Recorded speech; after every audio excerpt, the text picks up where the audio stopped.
평안한 오후 보내고 계십니까? 뉴스와이드 이상훈입니다. 어젯밤 부천의 한 호텔에서 발생한 화재로 19명의 사상자가 발생했습니다.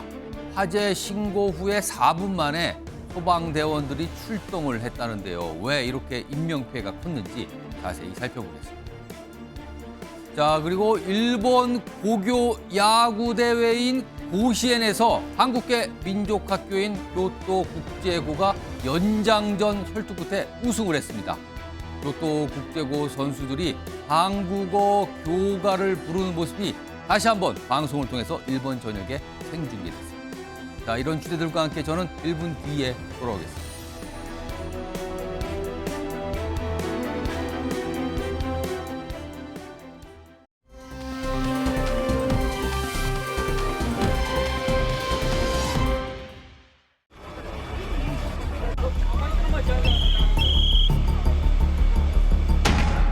완전 시커먼 연기가 완전 물밑듯이 올라와서 엘리베이터를 바로 타고 내려왔어요. 열었다 닫으니까 그 비상구에 있던 연기가 다 들어온 거죠.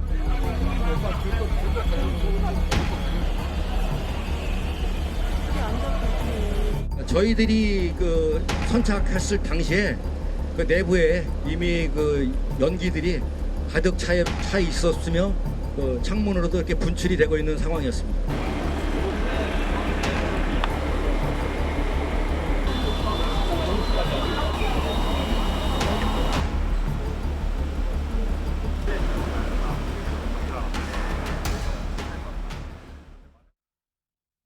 자, 있어서는 안 될 화재가 또 발생을 했습니다. 그 바람에요. 그 끔찍한 사고로 인해서 또 많은 목숨이 희생이 됐습니다. 어제 경기도 부천에서 있었던 호텔 화재. 자, 화면으로 정리해 보겠습니다. 지금 어제 저녁이에요. 그러니까 규모가 이제 9층으로 알려졌는데 4층이 없어요. 그러니까 실제적으로 이제 8층 규모가 되겠죠. 화재 직전에 이제 8층에 한 투숙객이 타는 냄새가 난다. 이렇게 호텔 측에 뭐 얘기를 했다 그러죠. 그래서 객실 좀 바꿔달라 이런 얘기를 했었는데 그 사이에 이제 문제가 계속 발생한 거죠. 그리고 오후 7시 39분쯤에 화재 발생. 7층에서 화재. 실제 이제 8층이라고 부르지만 실제 층수는 7층이 되죠. 그리고 10시 좀 넘어서 화재가 진압됐는데요. 최종적으로는 7분이 사망을 하셨고요. 12분이 부상입니다. 그리고 희생자 대부분은 7층, 8층 지금 투숙을 했던 투숙객으로 알려지고 있습니다. 한 27명 정도가 총 투숙객이었는데 지금 19명이 사상이니까 굉장히 많은 피해가 발생을 했습니다. 소방 관계자의 설명 추가로 좀 들어보겠습니다. 사상자들이 어디서 많이 발견됐냐? 그 8층과 9층의 객실 내부하고 계단, 복도 등에서 발견이 되었습니다. 그 객실에는 스프링클러 설비는 설치가 되어 있지 않고 그 당시에 2003년도에 그 건축 완공이 났는데 그때는 그 스프링클러 대상이 아니었습니다. 자, 이용주 경일대 소방방재학과 교수 나와 계신데요. 우선 소방대가 화재 신고 4분 만에 출동했으니까 비교적 신속하게 움직였어요. 그리고 진화에 들어갔는데 근데 사상자가 너무 많습니다. 지금 19명, 사망이 그중에 7명인데 이렇게 큰 피해가 발생한 이유는 어디 있다고 봐야 됩니까? 예, 말씀하신 대로 사실은 신고 이후에 현장 도착한 시간이 4분 이내면 굉장히 빠르게 현장에 접근한 거거든요. 사실 통상적으로 한 5분에서 7분 정도 예. 이 정도를 골든타임 보고 그 시간 안에 도착하려고 노력들을 하는데요. 그거보다는 빠르게 선착대가 현장에 도착했음에도 불구하고 이미 도착했을 때 복도라든지 이런 부분이 연기에 굉장히 강하게 노출되어 있는 상황이었다라고 말씀들을 하시고 또 하나는 사실은 여기 안에 투숙객들이 경보도 울렸고 예. 경보를 듣고도 대피를 하는 과정에서도 사실상 경보가 울린 이후에 대피하려고 보니까 이미 대피할 수 없는 상황이었다는 거잖아요. 이미 복도가 꽉 네. 연기로 차 있고. 그래서 사실 그런 상황을 본다면 화재 경보, 화재 감지가 되기 이전에 상당 부분 화재가 좀 진행된 상황이 아니었을까. 그래서 감지가 지연됐다. 그래서 이제 말씀하신 대로 사람이 없는 실에서 최초 화재가 발생을 했고 또 거기가 이제 타는 냄새가 나서 객실을 바꿨다고 했잖아요. 그러니까 거기에 투숙객들 바꾸기 전에도 그 안에 뭔가 화점을 보지 못했던 이런 상황들이었기 때문에 아마도 보이지 않는 곳에서 화재가 어느 정도 커지는 상황이었을 것이다. 이렇게 예상을 하는 거죠. 그리고요, 지금 나오는 설명 중에가 방금도 들어봤는데 스프링클러. 그러니까 이 건물이 좀 지은 지가 오래돼서 스프링클러를 장착하는 의무 대상이 아니었다. 그럼 스프링클러가 없었다는 거잖아요, 지금요. 그리고 뭐 없으니까 당연히 작동을 안 돼서 미비된 건물인데, 아니 이거는 조금 문제 아닙니까?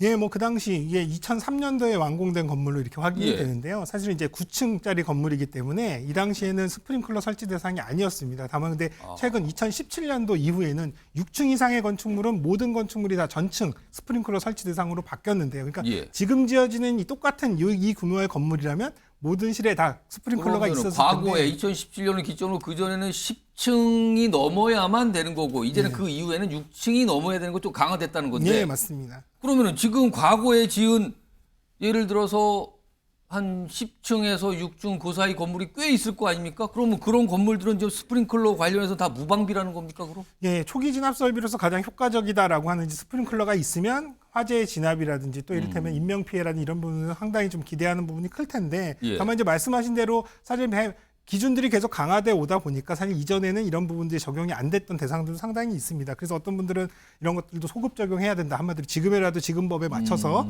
해야 된다라고 말씀들을 하시지만 사실 스프링클러 설비 같은 경우는 단순히 그냥 물이 나오는 헤드를 설치한다고 되는 게 아니라 그 안에 배관 그리고 또 펌프 그다음에 이제 수조 이런 것들을 다 갖춰야 되기 때문에 예. 말처럼 쉽게 이런 것들을 추가로 설치할 수 있는 설비는 아니거든요.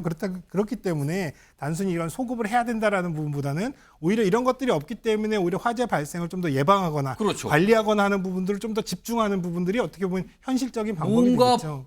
대체할 수 있는 뭔가가 있어야 되는 거 아닙니까? 예, 맞습니다. 그렇기 때문에 사실 자동식 소화 설비가 설치되어 있지 않는 시설들은 사용자분들께서 혹은 또 관리자분들께서 조금 예. 더 적극적으로 좀 더 세심하게 관리가 돼야 될 필요성이 분명히 있는 거고요. 또 공교롭게 이번 화재 같은 경우도 사실 객실 내에 스프링클러가 설치되어 있으면 그러면 이런 피해를 줄일 수 있었느냐라고 하는 예. 것들은 맞기도 하고 틀리기도 합니다. 왜냐하면 정상적으로 객실 안에서 불이 났다면 스프링클러가 작동을 해서 예. 초기 진압을 하거나 확산을 방지했다면 이 전체 이 8층 전체나 9층까지 확산이 안 되는 상황이어서 예. 오히려 기능들을 기대했을 테지만 지금처럼 지금 많이 얘기되고 있는 것들이 눈에 보이지 않는 곳에서 불이 상당히 커졌을 가능성 그래서 대부분은 천정 상부 쪽에 전기적 요인이 아닐까 이렇게 의심을 하고 있는데 예. 그런 경우라면 스프링클러 헤드가 사실 천정 면에 설치되기 때문에 그 위쪽에 화재가 커지는 상황이라 하더라도 빨리 작동하기는 어려웠을 것이다라고 볼 수도 있겠죠. 이용윤 변호사. 예. 이런 어떤 업장이잖아요. 이런 업장인데 이런 업장의 화재의 경우에 이런 건 통상 법적으로 나중에 따져보긴 하겠지만 조치가 어떻게 됩니까, 향후에? 일단은 그 형사 책임을 물으신다면 이제 업무상 과실치상 치사가 적용이 될 것 같고요.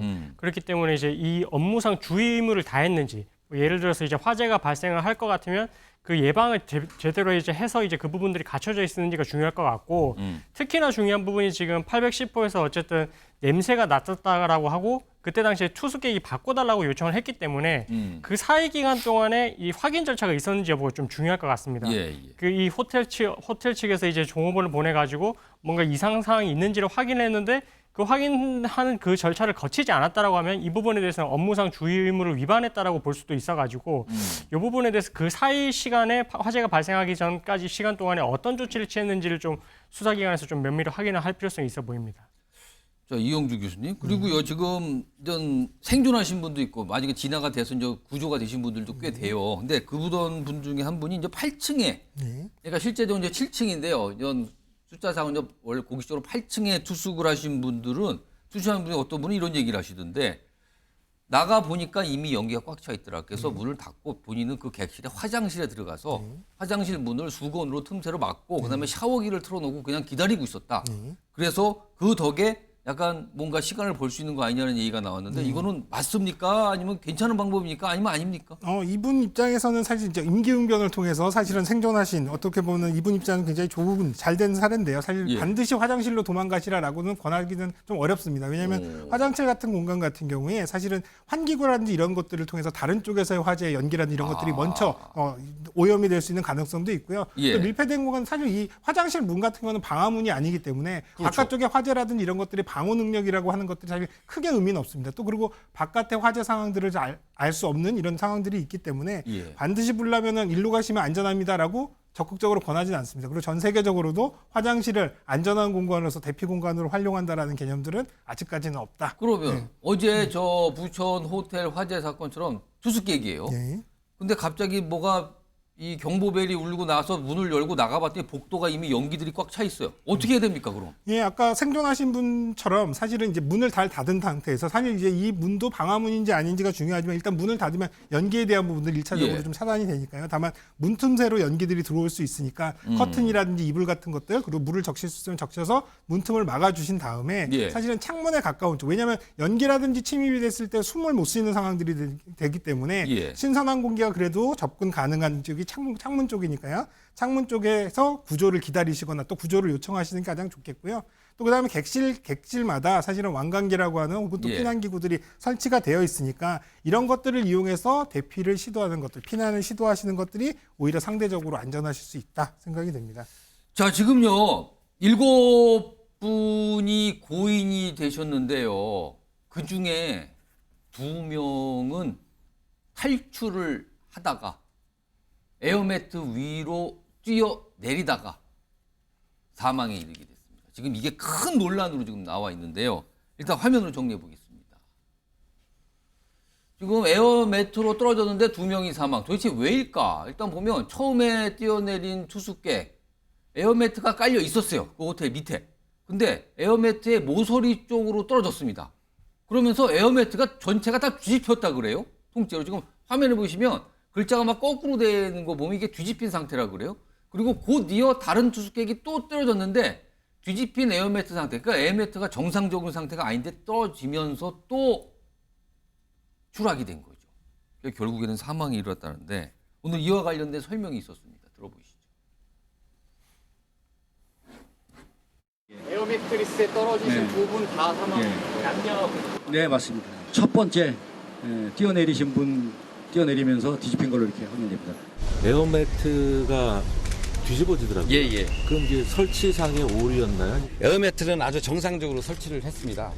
큰 거로 10층 이상용으로 정상적으로 설치해서 모서리로 떨어지면서 이게 이렇게 뒤집히는 현상이 생긴 게 약간 주차장 들어가는 바닥이 약간 경사도가 좀 있습니다. 경사도가 있고 또 이 모서리로 떨어졌고 하는 거에 대해서 이런 뒤집어지는 현상이 어떻게 생겼는지에 대해서는 전문가 자문을 받아서 연구를 할 계획입니다. 잡고 있거나 그러진 않습니까? 예, 그렇게 해주는데 그때 당시에 그 인원이 부족해서 일부 이 사람은 있었는데 이렇게 딱 잡아주고 그러지는 못했습니다. 아니 일단 이렇게 되면은요 에어매트가 깔려 있어요. 뛰어내리는 게 맞는 건가? 내가 저길 뛰어내리면 살 수 있는가? 이거 의심하게 되잖아요. 이용주 교수님? 예. 아니 에어매트 모서리 쪽으로 떨어졌다고 에어매트가 전체가 뒤집히는 게 말이 되는 겁니까 이게? 사실 뭐 일반적인 상황들이라고 보긴 좀 어렵습니다. 굉장히 이례적으로 뭐 에어매트의 가장자리 쪽으로 떨어지게 되면서 이게 떨어지면 에어매트 쪽이 이제 눌리면서 반대쪽으로 바람이 이제 또 빠져나가거든요. 왜냐면 얘가들이 바람이 안 빠져나가고 예. 튜브처럼 되어 있으면 튕겨 나가기 때문에 오히려 더 위험할 수가 있기 때문에 옆쪽으로 이제 바람이 빠져나가게 되는데 그런 과정에서 오히려 이제 이 바람이 빠져나가면서 확 뒤집어지는. 지금 보면은 완전히 모서리 이게 옆으로 섰어요 저렇게 뛰어내렸을 때. 그래서 저 상황은 사실 일반적인 상황으로 보긴 좀 어렵다. 근데 아까 설명한 대로 사실은 저런 여러 가지 뭐 저 뒤집어지지 않게 잡아주는 것도 그렇지만 뛰어내릴 때도 안전한 상황에서 뛰어내릴 수 있게끔 안내를 해주는 사람들이 있다면 훨씬 더 안전할 텐데 당시에 이제 선착대들이 가서 이제 에어매트를 우선 전개를 했지만 예. 선착대로 가면 소방관들이 많아야 4-5명이거든요. 그럼 이분들이 사실 또 안쪽에 들어가서 구조 활동이라든지 그렇겠죠. 또 진압도 해야 되는데 또 이거 뛰어내리는 것 때문에 붙잡고 있으면 아마 시민분들이 보셨으면 왜 빨리 불 안 끄고 또 저거 붙잡고 있었냐고 또 말씀하셨을 수도 있거든요. 그래서 이 당시에 인력들이 사실 이런 부분들까지 충분히 있었다고 그러면 안전 조치도 좀 더 적극적으로 이루어졌겠지만 그런 부분들이 이루어지지 못한 부분은 참 안타까운 부분이다. 근데 생각이 결과적으로 됩니다. 모서리에 떨어져서 뒤집혔어요. 근데 그 뒤집히지 않기 위해서 누군가가 새 모퉁에서 잡고 있었으면 괜찮았을 거 아닙니까? 그럼 이런 에어매트는 사람이 잡고 있어야 되는 겁니까? 사실은 뭐 인력이 충분하다면 사실은 충분히 잡고도 있어야 되고 사실은 위에서 떨어질 때 떨어진 사람들을 빨리 또 안내도 하고 옮겨주시고 옮기고. 그다음 밑에 사람들이 에어매트에서 이제 빠져나와야 그다음 뛰어내리는 예. 순서도 통제도 하고 해야 되는데 그런 부분들이 다소 이제 이루어지지 못한 점이 아쉬운 거죠. 그래서 두 번째 떨어지신 분 같은 경우도 사실 어떻게 보면은 에어매트가 사실 이제 한쪽으로 기울어지고 제대로 넘어간 안 돼 있는 안 돼 있는 상황에서 통제를 받지를 못하니까 본인은 또 급하니까 뛰어내리시면서 더 위험하게. 그분께서는 너무 빨리 결과적으로 너무 빨리 뛰어내린 게 된 겁니까? 그렇죠. 사실은 본인도 사실 밑에를 잘 확인하고 상태 안전에 대한 부분들을 한번 확인하셨으면 더 좋았겠다 싶지만 또 다급한 마음에 뛰어내릴 수밖에 없었던 그런 상황들도 더서 이해가 안 되는 부분은 아닙니다. 지금 이게 보도를 통해서 나온 설명 중에 저 에어매트가 너무 낡은 거 아니냐, 그리고 뭐 충분히 공기가 들어가 있었던 거 맞느냐, 이런 약간 의심도 있어요 지금요. 공기가 충분히 들어가 있냐 여부에 관련된 부분들은 오히려 예. 너무 공기를 많이 불어넣었을 때 위험성이 더 있습니다. 왜냐하면 바람이 너무 팽팽하게 들어있는 경우에 사람이 떨어졌을 때 바람이 빠져나가야 되는데 튕겨나가 버리면서 다칠 수가 있기 때문에 오히려 에어매트 전개할 때 공기를 조금 적게 넣으라고 하는 부분들은 대략 이제 일반적으로 알려져 있는 상황들입니다. 예. 그리고 이 너무 낡은 걸 지금 쓰고 있는 거 아니냐는 얘기는 어떻습니까? 사실 뭐 낡았다 안 낡았다라고 하는 부분들은 이게 뭐 단순히 오래됐다라고 해서 기능을 못 한다라고 보기보다는 사실은 예. 소방 시설들을 점검하거나 또 이런 것들의 관리자들은 이런 이제 피난 기구라든 이런 것들에 대한 점검, 관리에 대한 의무들이 있는데요. 이런 것들은 이제 관리나 점검을 통해서 노후화되거나 혹은 또 뭔가 뭐 이제 고장이 나거나 전개가 잘 안 된다면 그때그때 교체를 했어야 되는데 사실 전개 과정에서 본다 그러면 저거 자체에 대한 문제점이 있다라고 확인하기는 좀 어렵고 다만 이제 이번 사고 현장이 수습되면 저런 안전매트에 대한 어떤 성능들이 제대로 됐는지 갖춰졌는지는 조금 더 살펴봐야 될 필요성은 있겠습니다. 아니 그러면은 사실 결과적으로 에어매트에 뛰어도 안전하지 않을 수 있다, 죽음에 이를 수 있다, 이게 나왔잖아요 지금요. 네. 그러면 이런 비슷한 상황에서 어떻게 믿을 수가 있습니까 저 에어매트를? 사실 뭐 이번 기회를 통해서 제가 또 말씀을 많이 드렸던 것들은 뭐냐면 우리가 피난 기구라고 하는 것들은 사실은 정상적인 계단이라든지 복도라든지 이렇게 피난이 어려운 경우에 정말 부득이하게 정말 당장 갇혀서 죽는 것보다는 이거라도 이용해서 살아날 수 있다면 그런 가능성 때문에 이용하는 설비들이 피난 기구거든요. 그러니까 화재가 발생했을 때 이 피난 기구가 있으니까 이거 먼저 타고 내려가면 안전하겠다라고 1차적으로 첫 번째로 최선으로 선택돼서는 안 되는 것들이고 또 이런 것들을 완벽하게 안전을 담보해서 만들기에는 상당히 좀 어려운 부분들이 있습니다. 그래서 이 부분은 시설의 관리적인 측면에서 최소한의 안전의 확보에 대한 부분도 이루어져야 되지만 예. 제대로 탑승하고 제대로 이용하는 부분들 또 관리적인 부분에서 했던 이런 부분들도 좀 상당히 필요한 부분이다 생각이 됩니다. 지금 어제 저렇게 동원됐던 저 에어매트가 뭐 10층에서 뛰어내려도 문제가 없는 에어매트다라는 설명도 좀 나오고 있는데 예. 사실은 에어매트 이 규모, 그러니까 사이즈가 너무 작은 거 아니냐라는 시각은 어떻습니까? 물론 더 크게 만들어서 조금 옆으로 떨어지더라도 안전할 수 있으면 예. 가장 좋지만 이걸 크게 만드는 경우에는 또 뭐가 문제냐면요. 이 공간이 확보가 안 돼서 전개 자체가 안 되는 상황이 되기 때문에 무한정 크게 만들기는 상당히 좀 어렵습니다. 다만 이제 말씀하신 대로 적당한 사이즈에 대한 부분들을 만들어 놓고 거기에 정확하게 떨어지게끔 해야 되는데 이게 사실은 지금 떨어진 높이도 한 8층 정도니까 그렇습니다. 20m, 굉장히 25m 높죠. 되는데 여기서 내려다보면 정말 점처럼 보이거든요. 그러니까 여기에 정확하게 떨어진다는 게 상당히 좀 어려운 부분들이 있어서 사실 어떻게 보면 이게 안전매트라고 하는 부분들도 피난기구로 인정이 됩니다만 다른 피난기구들도 사실은 좀 더 안전성이 개선된 피난기구들이 있으니까 이런 부분들로 조금 더 전환하는 방법 이런 것들도 좀 고려해 볼 필요는 있겠습니다. 이게 뒤늦은 후회 같지만 이 뛰어내릴 준비를 하신 분들이 이제 두 분이 계셨던 거잖아요. 창 밖으로 이제 뛰어내리신 건데 그때 조금 더 뭔가 안내를 하고 지침을 주고 뭔가 밑에서 준비를 하고 이게 소통이 좀 더 됐더라면 하는 아쉬움이 너무 많이 남네요. 지금. 예, 저도 사실은 그 부분이 참 안타까운데요. 사실 뭐 소방 활동을 하느라고 사실 이제 여기에만 얽매여 있기는 어려운 부분들도 분명히 있습니다만 사실은 예. 이제 어찌됐든 사람이 뛰어내릴 준비를 했다고 한다면 그런 부분들에도 좀 더 신경을 써서 이런 부분 통제도 하고 안전 확보에 신경을 썼더라면 어떨까 하는 아쉬움이 있거든요. 그래서 앞으로 이런 안전매트 전개할 때 예. 뭐 운용 지침이라든지 또 안전 관리에 대한 부분들은 꼭 전문성 있는 소방관이 아니더라도 이런 부분들 주변에 조력하실 수 있는 분을 통해서 조금 이러한 조치들을 하는 방법들 이런 것들도 좀 더 강구해야 될 필요는 있겠습니다. 이용민 변호사. 예. 결과적으로 에어매트를 믿고 뛰어내렸다가 두 분이 돌아가셨잖아요. 이거 나중에 큰 논란 대상 되는 거 아닙니까, 이거? 뭐 이 에어매트를 설치를 하고 설치한 이후에 이제 어떻게 처리를 하고 이런 부분들에 대해서는 뭐 소방 당국이 아마 지침이 있을 것 같아요. 예. 그래서 이런 긴급 대응 매뉴얼 같은 게 있을 텐데 그 부분에 대해서 충실히 따르고 그때 당시에는 뭐 인력이 부족했기 때문에 다른 일을 뭐 화재를 진압하는 아니면 다른 뭐 요구조자들을 이제 구조를 하는 행동을 했던 이런 게 있었다라면 주의의무 위반은 뭐 문제 삼기는 좀 쉽지는 않아 보이고요. 근데 만약에 그런 것들을 차치를 하고서 에어매트에 좀 긴급적으로 이제 인력이 조금이라도 투입이 돼서 뭐 확인을 해야 될 필요성이 있었다. 근데 그런 걸 이제 부주의해서 이런 피해가 발생을 했다라고 하게 되면 그런 부분에 대해서는 뭐 주의무 위반을 물을 수는 있을 것 같긴 한데, 근데 이 부분에 대해서는 사실 소방당국에서 어떤 매뉴얼을 통해서 또 대응을 하고 있는지 이 부분까지 밝혀져야 뭐 책임 여부를 따질 수가 있는 문제 가지고 일단은 뭐 어떻게 될지는 뭐 수사기관의 상황을 좀 지켜봐야 될 것 같습니다.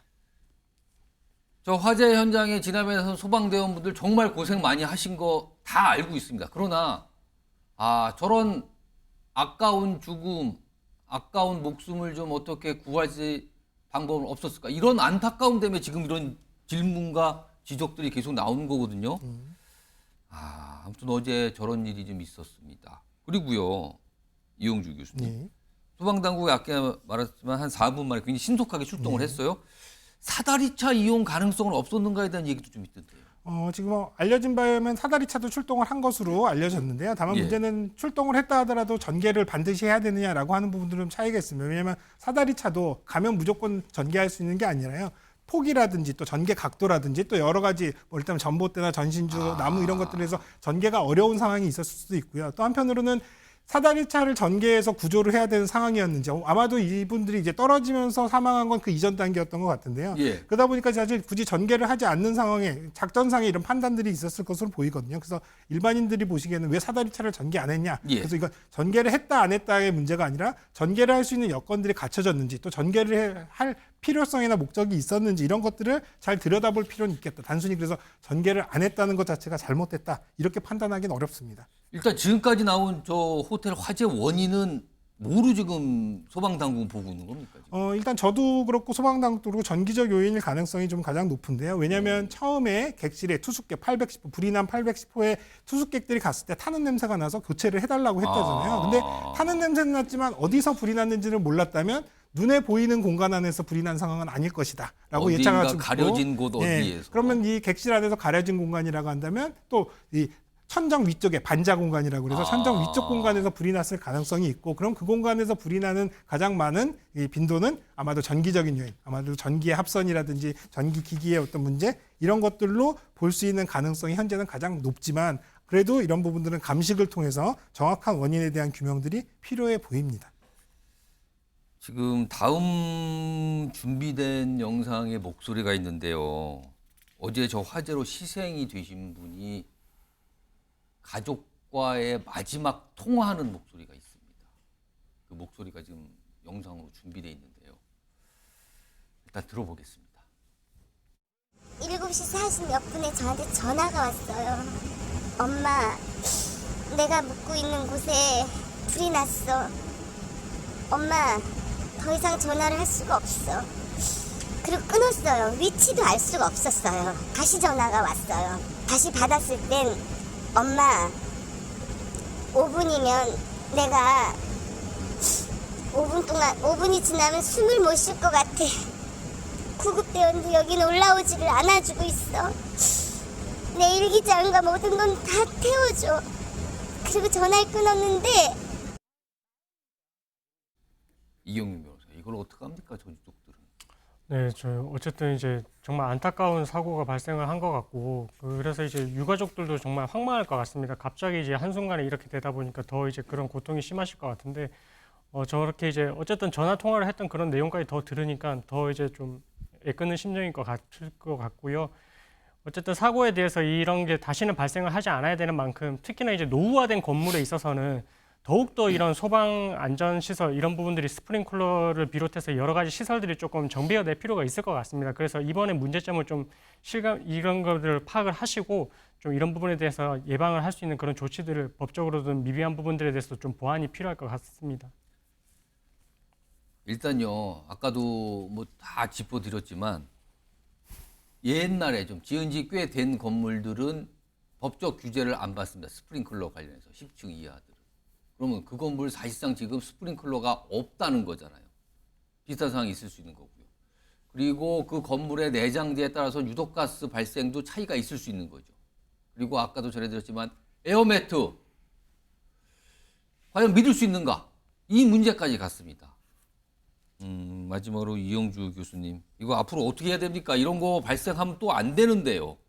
어떻게 해야 됩니까, 지금 이거? 사실은 말씀하신 대로 소방 시설들을 강화해서 뭐 소급하거나 이럴 수도 있겠죠. 무리하게 한다면. 근데 다만 예. 이런 것들은 현실적인 여건으로는 상당히 어려운 부분이기 때문에 이 부분을 전제로 하긴 좀 어렵고, 다만 이제 시설적으로 안전을 확보하기가 조금 한계가 있다면 예. 관리적인 입장에서의 안전을 조금 더 적극적으로 하는 부분들, 이를테면 화재에 대한 부분들 발생 예방을 좀 더 적극적으로 한다든지, 아니면 불이 났을 때 다른 건 몰라도 사람이라도 빨리 도망갈 수 있게끔 예. 유도를 할 수 있고, 또 아니면 화재를 끌 수는 없지만 빨리 감지를 해서 빨리 대피를 시키면 그만큼 또 위험은 적어지기 때문에. 지금 말씀하신 것 중에 하나라도 빨리 되면 예. 피해를 크게 줄이겠네요. 예, 맞습니다. 그래서 이런 것들을 사실 뭐 시설을 예. 지금 건물처럼 다 완벽하게 갖춰놓을 수 있으면 가장 좋지만, 그게 난망하다면 이렇게 필요한 부분들을 조금 더 적극적으로 할 수 있게끔 뭐 규제를 강화하는 것도 있지만, 스스로 이런 부분들의 안전을 확보함으로써 좀 더 이런 부분들의 경쟁력을 가질 수 있게끔 하는 부분들도 필요하고요.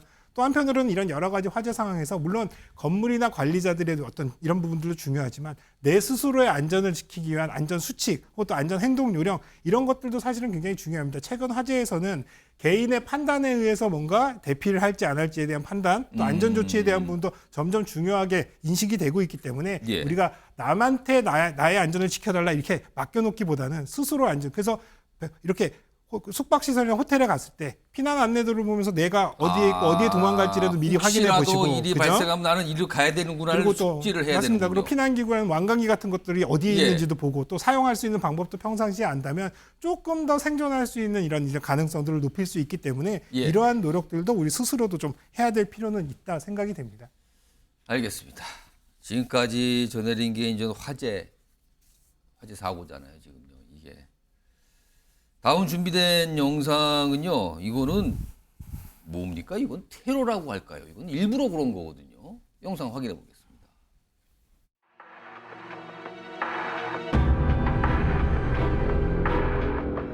두 번 연속으로 들려서 그때는 뭐 그 큰 소리가 그렇게 크지 않아서 대수롭지 않게 넘겼는데, 세 번째 폭발음이 상당히 크게 들리면서 그 바닥에 이렇게 진동이 생기고 울리는 느낌이 들어서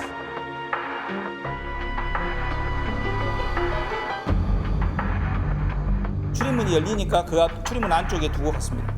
병원을 이용한 적은 있는데 그 치료 과정에 어떤 불만이 상황이 있었는지 그 부분에 대해서 추가 조사 후에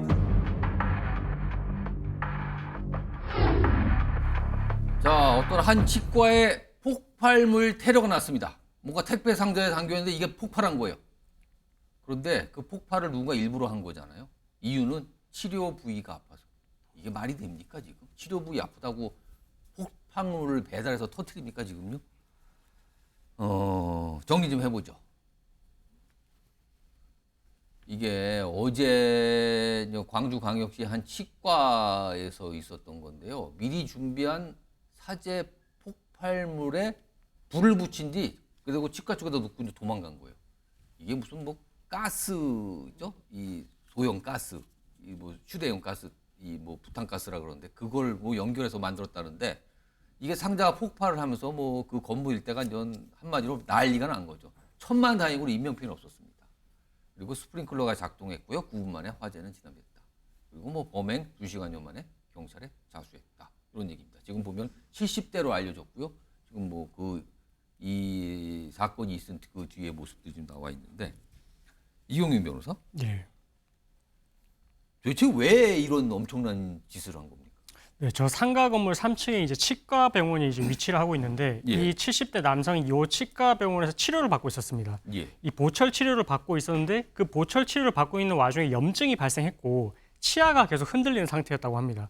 그래서 이 부분에 대해서 치과 측이 이제 어쨌든 좀 뭐 치료를 해달라고 요청을 했고, 그래서 재수술을 하기로도 이제 예정이 되어 있었는데, 예. 그날은 이제 병원에 오질 않았고요. 그 다음날 바로 어제 이제 치과에 와서 이렇게 이제 택배 상자를 두고 불을 붙이고 이제 갔는데, 그래서 이렇게 폭발물이 발생했던. 그래서 이제 어떻게 보면 치료에 이렇게 불만을 삼고 이런 일까지 벌인 것으로 지금 추정이 됩니다. 아니, 그 치료에 불만을 가질 수는 있어요. 뭐 화가 날 수도 있죠. 이거 치료 받았는데 제대로 안 된 거니까 화가 나고 또 받아야 되고 불편하고. 근데 그거와 저렇게 폭발물을 그 치과에 보내는 게 이게 비례합니까 지금? 그렇죠. 상황이? 그렇죠. 이게 뭐 지금 뭐 95명이 좀 대피를 했다라고 하는데, 정말로 만약에 뭐 스프링클러가 작동을 하지 않고 당시에 뭐 이런 예방 조치가 없었다라고 하면 더 큰 피해로까지 발생을 할 수 있었던 상황이라서 어쨌든 뭐 범행 경위에 대해서는 이제 조사를 추가적으로 해봐야 되는데 어제 당시까지만 해도 술을 많이 마신 상태에서 이런 일을 저질렀거든요. 그래서 어제는 바로 이제 조사가 이루어지지 않았고 오늘 오전부터 조사가 지금 진행이 되고 있는 상황인데 어쨌든 지금 진술하는 내용으로 봤을 때는 치과 치료에 대한 불만을 품고 이제 그렇게 진행을 했었던 것이다 이렇게 진술을 하고 있고 예. 뭐 이 부분에 대해서는 추가 조사를 통해 가지고 뭐 다른 의도가 있었는지 이런 부분에 대해서는 더 파악을 해봐야 될 것 같습니다. 이용주 교수님, 네. 이거 부탄가스를 여러 개 묶은 다음에 거기다 뭐 불을 붙여서 네. 집어넣어서 폭발했다는 건데 네. 이것도 사실 굉장히 폭발력이 크지 않습니까? 이렇게 되면? 예, 실제로 뭐 부탄가스 작은 통이긴 합니다만 사실 한 개가 폭발했을 때 이게 폭발하는 상황이나 또 누출되는 가스가 누출되는 예. 상황에 따라서 폭발력은 좀 달라질 수는 있습니다만 작은 캔 하나 정도만 가지고도 작은 방이나 차량 내부 정도는 쉽게 손상시킬 수 근데 있을 지금 정도. 여러 개를 또 묶어놨다고. 예, 다만 이제 그러거든요? 다행스러운 건 이게 이제 동시에 폭발했을 때보다는 이게 이제 바깥에서 뜨거워지면서 압력 폭발인 것으로 보이거든요. 예. 그러다 보니까 사실 연쇄적으로 폭발은 하긴 했습니다만 한꺼번에 강하게 동시에 폭발하지 않았기 때문에 조금 더 그래도 피해는 적지 않았나 싶고요. 다행스러운 건 사실 폭발도 문제지만 대부분 폭발이 난 이후에 화재로 이어지는 상황이 그렇죠. 좀 위험하거든요. 특히 여긴 또 치과긴 하지만 또 병원이기 때문에 예. 여러 가지 이런 위험한 상황이 있을 뻔했는데 다행스럽게도 여기는 스프링클러가 있었고 또 작동이 되면서 화재에 대한 부분들도 좀 더 초기에 진압이 되면서 큰 피해로 이어지지 않은 점 굉장히 다행스럽다 생각이 됩니다. 지금 뭐 다행히 그 시간대가 이게 일어났지만 인명피해가 없었던 게 이제 점심 시간대라서 일단 환자들이 뭐 없었다는 거하고 아까도 말씀드렸지만 이 폭발이 일어난 뒤에 스프링클러가 바로 작동을 했다.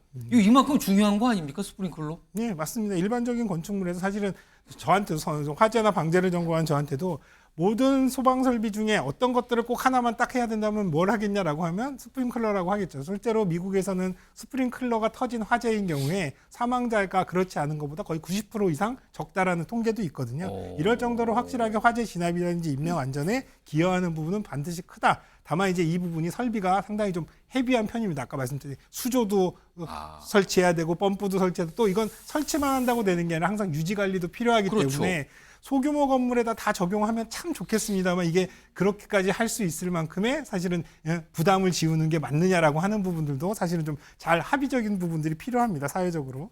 이건 진짜 좀 진지한 고민이 있어야 되겠는데 이 스프링클러 부분은. 이용윤 변호사, 아까 말씀하시기를 이 70대 일을 저지른 이 70대가 술을 마신 상태에서 지금 범행을 한 걸로 보인다. 그리고 또 2시간 만에 자수를 했다. 이 두 가지 상황이 향후 처벌에 어떻게 영향을 줄 것 같습니까, 각각?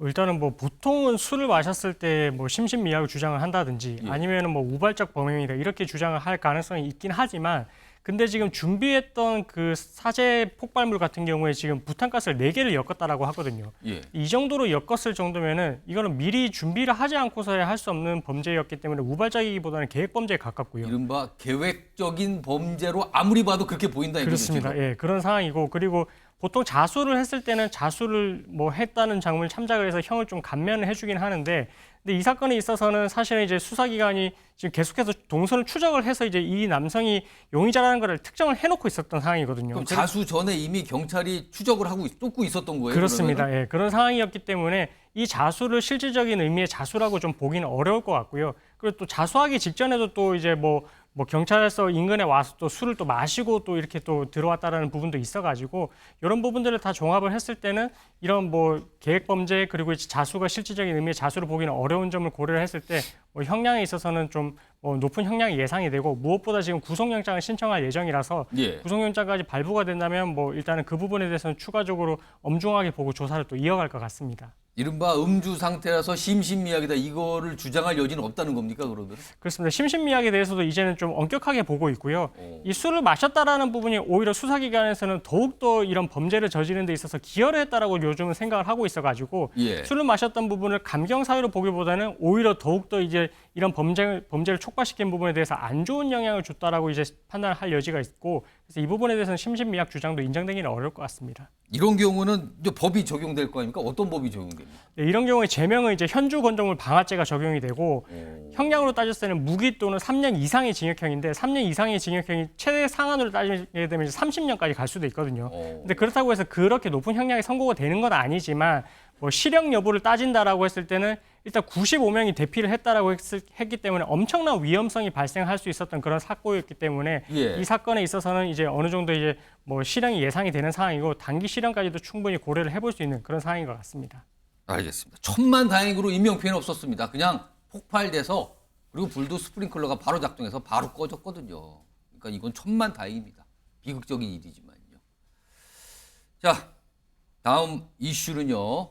영상으로 지금 준비가 돼 있습니다. 확인해 보시죠.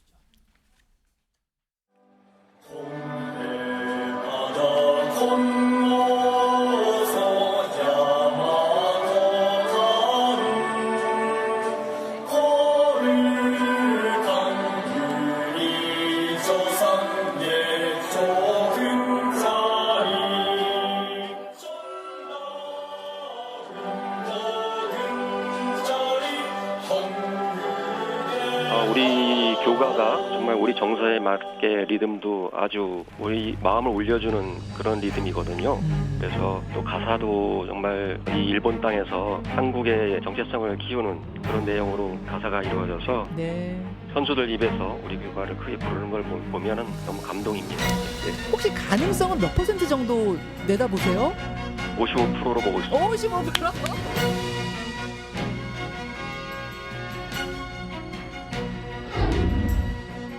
이번엔 우승입니다. 또 울려 퍼진 한국어 교가 일본 고교 야구 선수권 대회. 이런 명칭도 있지만 또 다른 명칭은 고시엔. 이 대회에서 한국계 민족학교가 우승을 했습니다. 오늘 들려온 소식입니다. 얼마 전에도 뭐 결승에 진출했다, 뭐 한국어 교가 울려 퍼졌다 이거 전해 들었는데 오늘은 우승까지 갔어요. 결국에는 우승까지 됐습니다. 자, 화면으로 정리해 보죠.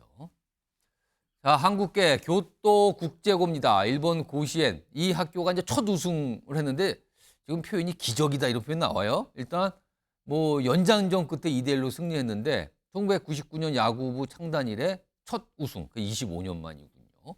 그리고 결승전에 이 한국어 교가가 2번이나 올려버렸다. 그리고 준결승, 준준결승 그 전에도 여러 번 올렸는데 오늘은 뭐 2번이나 났다.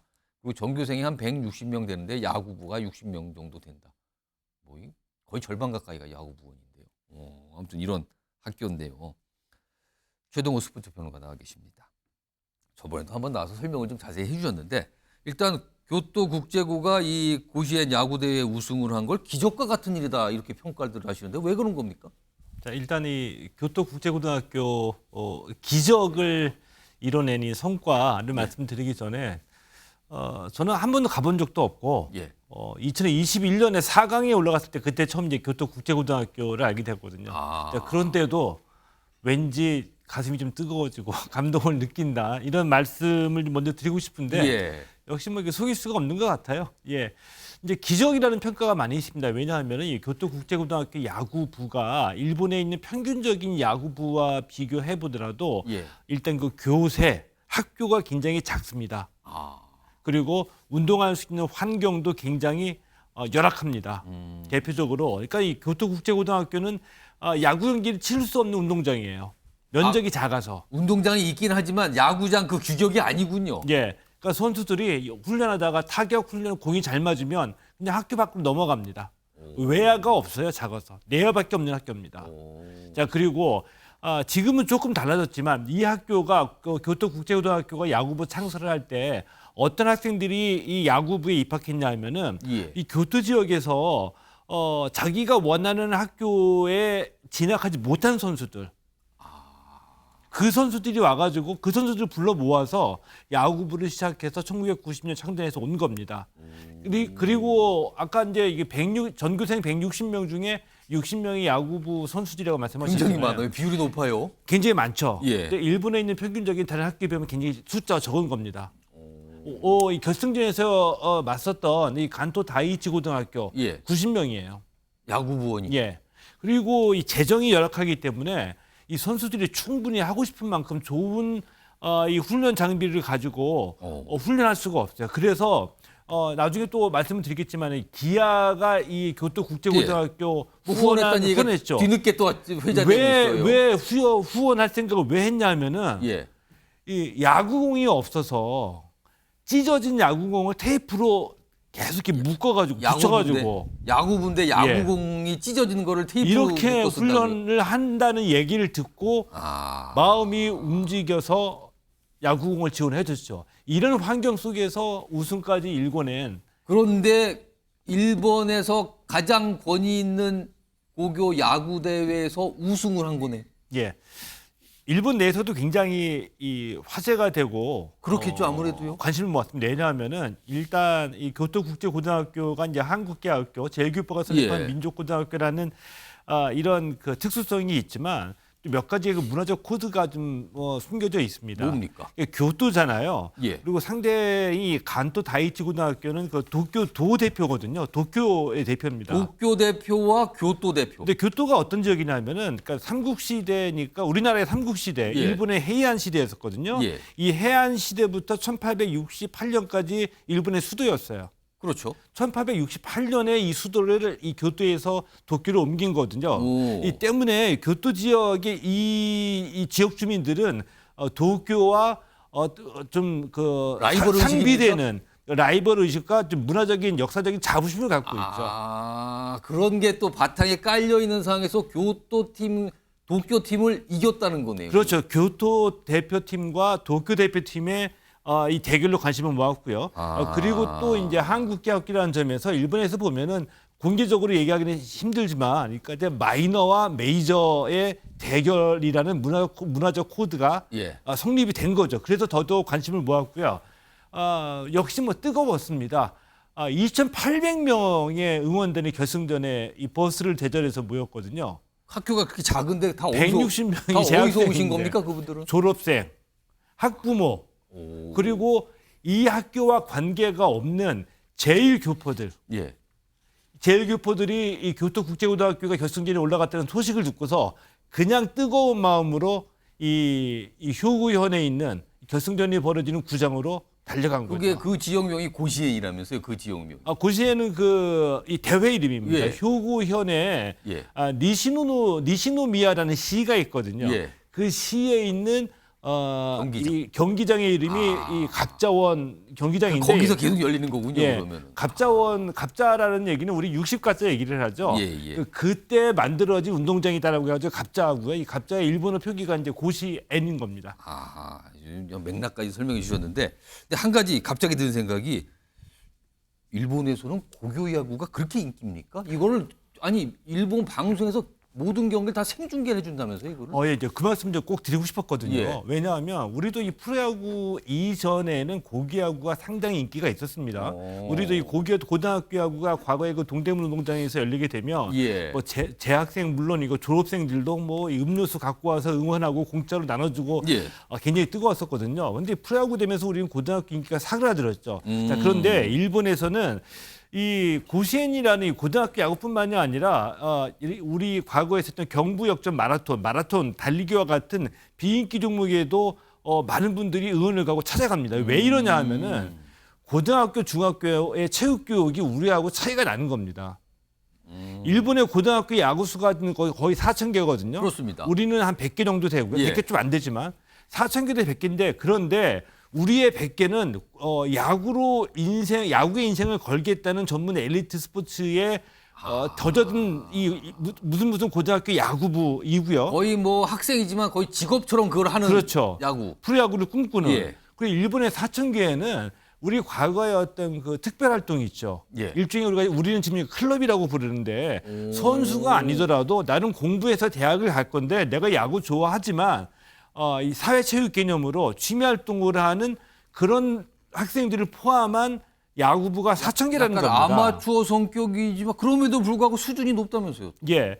근데 이 선수 중에 이제 취미로 하겠다는 이 학생 중에서 하고 보니까 재능이 있다. 그러면 이제 자기가 이 전문 선수로 갈 수도 있는 거고요. 재능이 있음에도 나는 또 다른 내가 뭐 의사가 될 거다, 예. 뭐 기자가 될 거다 할 때 공부해서 대학 가겠다고 한다면은 이들이 다른 직업을 갖고 있으면서 직장인이 되어서도 취미 활동 계속 하고 있는 거거든요. 이러다 보니까 우리는 야구나 축구도 마찬가지고 이 스포츠를 보는 스포츠잖아요. 예. 근데 이 생활체육의 저변이 고등학교, 중고등학교를 통해서 이렇게 직접 경험한 사람들이 많아지다 보니까 일본에서는 보는 스포츠가 아니라 하는 스포츠죠. 예. 이 차이가 있는 겁니다. 지금 아주 자세하게 설명해 주셨어요. 지금 이 야구대가 무슨 의미고 지금 이 대회에 이긴 게 왜 기적인지. 그러니까 일본에서는 교토팀과 도쿄팀의 대결, 그리고 굉장히 열악한 환경인데 우승을 했다. 이걸 주목하는데 우리나라에서는 물론 그거 주목합니다만 이 경기장에서 한국어로 된 교가가 무려 7번이나 울려 퍼졌다. 이게 생중됐다. 이것도 주목하잖아요. 화면 좀 볼까요? 대회에서 매 경기 승리한 학교 교가가 연주가 돼요. 그리고 그 선수들이 다 같이 함께 부르거든요. 근데 이 또 국제그룹 결승까지 갔으니까 그 결승 전까지 이미 5번이 울렸는데 결승전에서는 시작할 때 한 번, 시작하고 끝나서 한 번, 우승할 때 한 번, 2번이 추가돼서 7번이 교가가 울려 퍼졌다는 거예요. 이 교가 관련해서도요, 이 교토국제교회 교장 선생님이 인터뷰에서 좀 설명해 놓은 게 있어요. 그 이후에 어떤 반응 같은 거잖아요. 일본 내에서. 들어보시죠.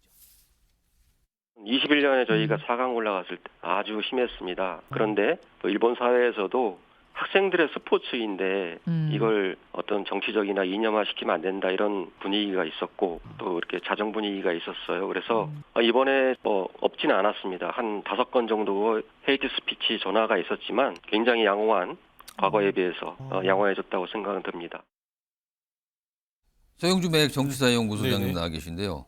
7번이 생중계로 울려 퍼졌어요. 이 정도면은 이 구시행 경기 계속 본 일본 시청자도 익숙해질 것 같기도 하네요. 그렇죠. 익숙해질 만도 하고 또 기분 나쁠 만도 했겠죠. 아. 그러니까 본인들이 그 생각하는 만큼 뭐 이렇게 뭐 반한 정서를 갖고 있지는 않을 거라고 생각해요. 대다수 일본인들이요.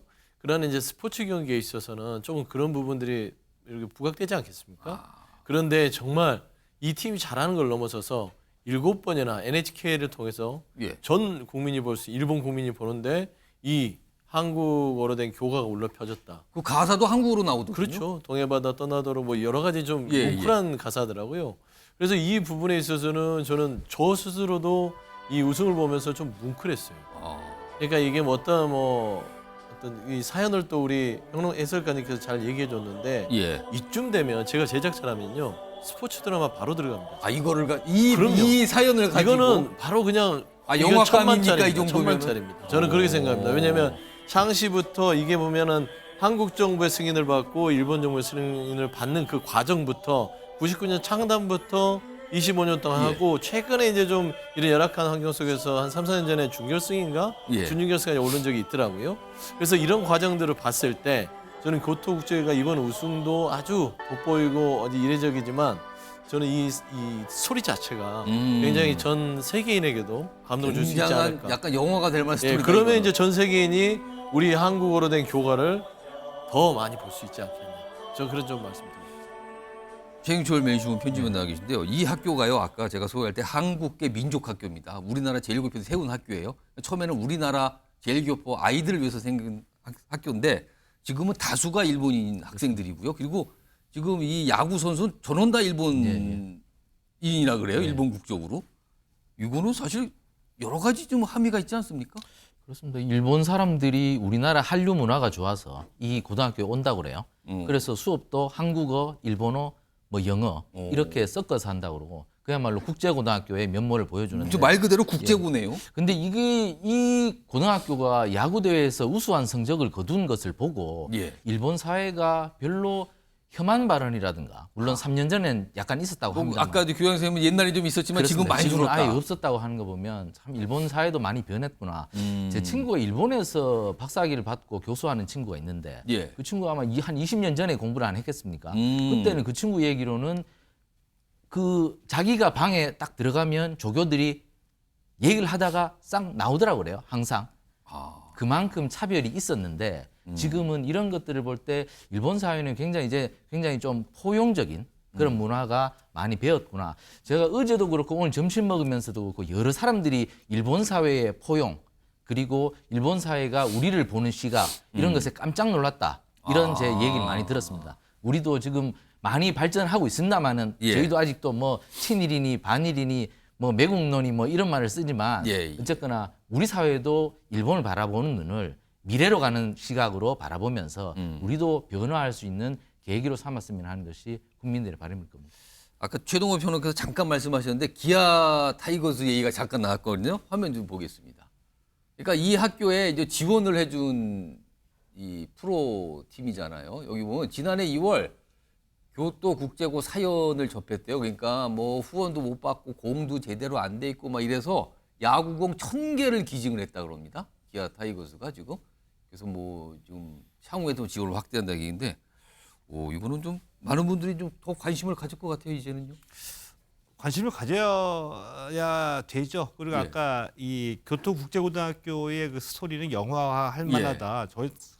그 말에 저도 참 공감하는데 일찍부터 저도 이제 그런 얘기를 해왔거든요. 왜냐하면은 조금만 더 깊이 들어가게 되면은 여기에 우리가 그러니까 제일 동포의 어떤 그 정체성, 그러니까 자이니치 디아스포라, 그러니까 고향으로 돌아가고 싶은 뿌리를 찾고 싶은 게 이게 우리나라의 그 현지 사회거든요.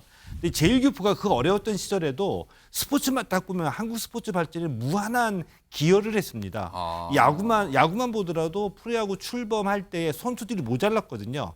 그래서 우리가 프로야구의 어떤 그 질적 수준을 담보하기 위해서 가장 손쉽게 선수를 수급할 수 있는 게 제일교포 선수였었죠.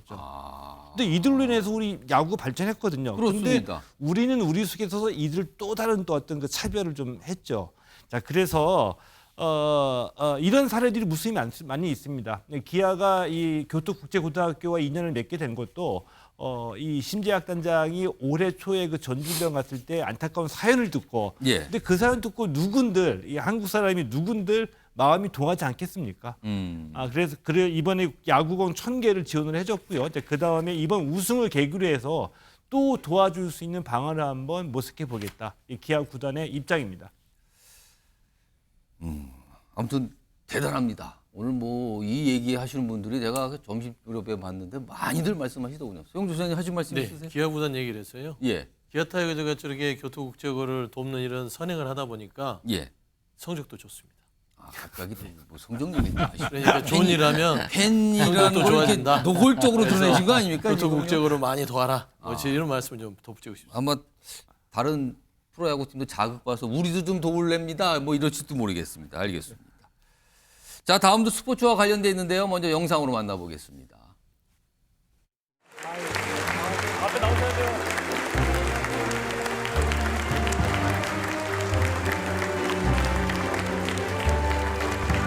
다시 봐도 감동적인 17일이었습니다.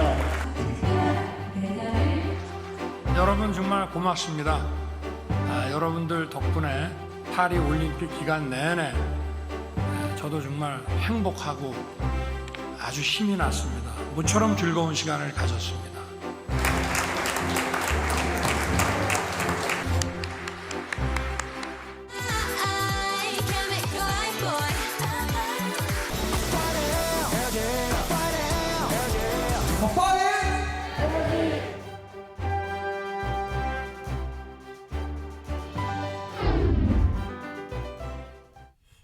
파리 주역 만난 윤석열 대통령, 옆자리엔 정의선. 제목이 저렇게 나온 이유가 있겠죠. 윤석열 대통령 옆자리에 정의선 대한양궁협회장.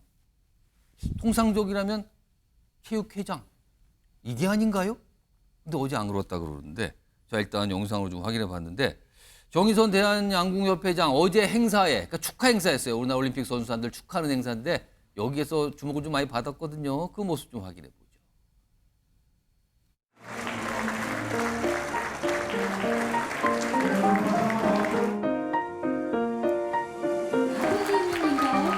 예, 맞습니다. 이번 그 올림픽에서 우리 선수들이 또 깨기 어려운 이런 아주 훌륭한 기록도 냈죠. 또 김우진 선수는 금메달 5개를 보태서 우리나라 최다 금메달 수상자가 됐습니다.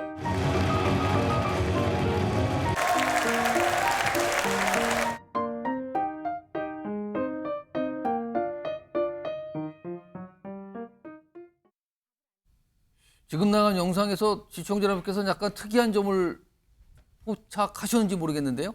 화면으로 정리해보죠. 어제 윤석열 대통령 옆자리에 대한체육회장이 아닌 이 사람, 바로 정의선 대한양궁협회장.